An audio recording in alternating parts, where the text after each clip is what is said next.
First call is Valdosta, Georgia.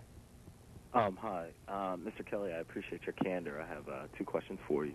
The initial question is, do you agree that the African-American community is probably defunct of leadership because there hasn't been a true examination of history? That's the first one. And the second one is, collectively, African-American people tend to look for one voice to represent an entire culture or race of people, and I found that to be kind of erroneous, and it just seems to me, it just seems to mislead us.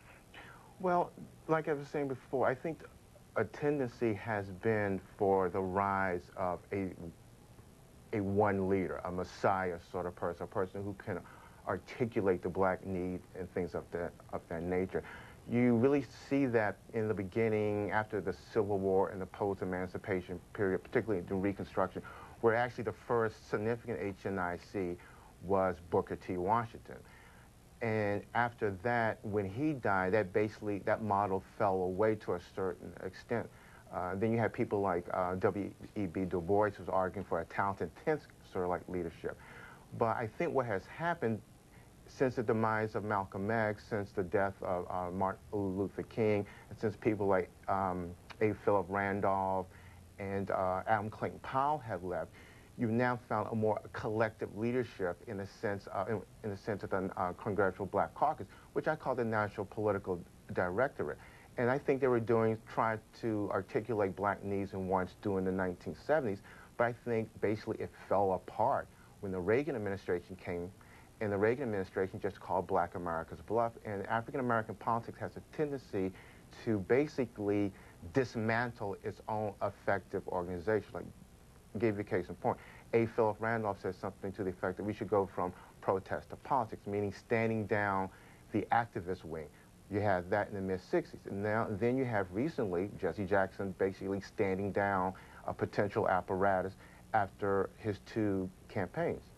You put Bill Clinton, Robert Kennedy, John Kennedy, FDR, and Abraham Lincoln in a group that you say exemplifies the massa complex. What is it? Well, in the sense that African Americans have a tendency to defer to these people as people who, as white politicians, who will basically understand who they are and what their needs are. And I basically make an argument that I think a lot of it has to do with the fact that black-white relationships is based on, still has a carryover of dominance, and that although that's not the way what's going on now isn't that anymore, because black people are free, but the way these psychological things get turned out, there seems to be a tendency to defer to like white leadership. I'll give you a case example, Bill Clinton. I mean, it's always been amazing to me why a significant number of African Americans like Bill Clinton, when Bill Clinton to a certain degree has been very astute at embracing and triangulating black folks. And the result of that is what? Well, I think the result of that, he's told black folks what they wanted to hear, but I don't think there's very many policies that he initiated that really help African Americans. And I'll give you a case in point. There's something called the Cisneros Memo, which is in the back of my book. Henry Cisneros was the HUD secretary. He's had something where he was advocating for an urban agenda. Now, I think Bill Cosby wasn't interested in doing that because that smacked of too much of a black agenda. I mean, chocolate cities versus vanilla suburbs.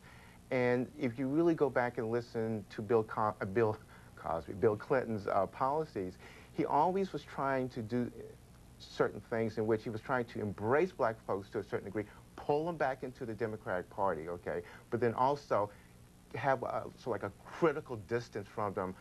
Case in point, what he did to Jesse Jackson in and I believe in the 92 election, where he came to the Rainbow Coalition, and he basically la-di-di, la-di-da, and then he started attacking the Rainbow Coalition for having Sister Soldier there. And that was a very deft move on his part, because he was basically showing white folks, look, I know how to handle these people. And there's always people always very wary of Jesse Jackson. So he basically just gave him an elbow thing, but black folks had nowhere to go, so they voted for him. Raleigh, North Carolina. Yes, Mr. Kelley, I'm really enjoying listening to what you have to say. I'm heading out to work in a few minutes ago. Barnes & Noble, so I'll read through it.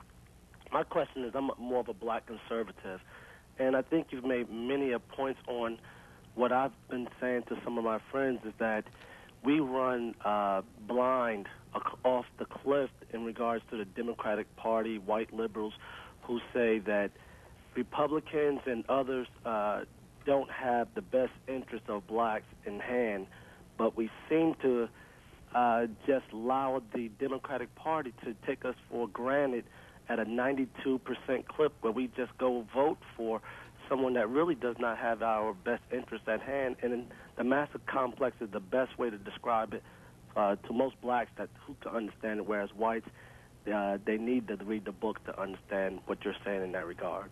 Well, it's interesting because basically the Republicans and the Democrats have switched sides. The Democratic Party was the party of slavery. The Republican Party was the party that freed slaves.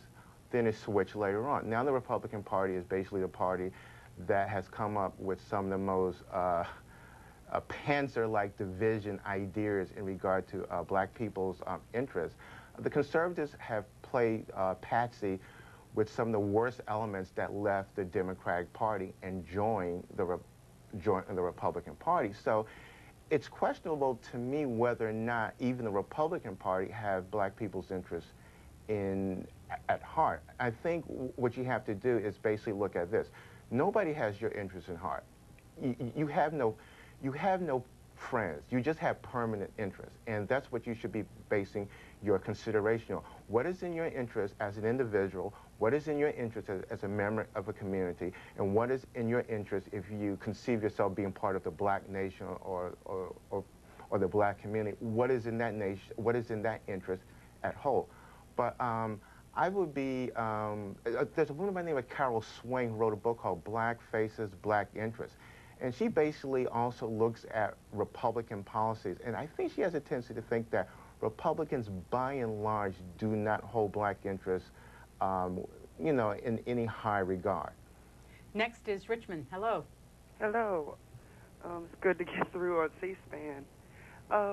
Mr. Kelley, I have a question for you, and it's probably a two-part question, but the struggle from 1690, my family has been here since 1790, the Shepardson family, but the struggle from 1600 to 2000 now, you got to look at it. Every time we raised our voice, we were either chased down with hoses, dogs sicked on us, locked up political prisoners, like Mumia. Mumia was a very outspoken leader, but this is what the government, COINTELPRO, locked him up. I mean, maybe black people are just tired of fighting a system that we know we will never win, not in this country. Norman Kelley. Well, you live in this society as a citizen, and it's not just about being black or African American. It's also about being a citizen. And this is how I look at it. My job as a citizen is to try to understand what is going on and try to talk to like-minded people to figure out what can be done. The struggle is different now. It's not about overt racism. It's about lack of resources. And we have to start thinking creatively and critically as to how to go about energizing people to do what has to be done. It's about also now thinking critically about where we have been and where we want to go. One of the things you say is that blacks should consider strategic non-voting. What is it, and what are you saying that they should do? Well, I'm basically making an argument that given that that the Democrats really depend on the black vote as a core group, but they have a tendency also to, the black vote is like a booster vote. We get Democrats up into the air. And then when they land in office, they jettison the booster, which is, black interest. So I'm basically making an argument now that maybe perhaps African Americans ought to start thinking about sabotaging a vote every once in a while. Just don't vote, but you do it strategically. You do it well thought out, and you can only do this if you are a voting person. If you don't vote, you don't care about voting, it doesn't work. But then you can start seeing where you're. The argument is like, what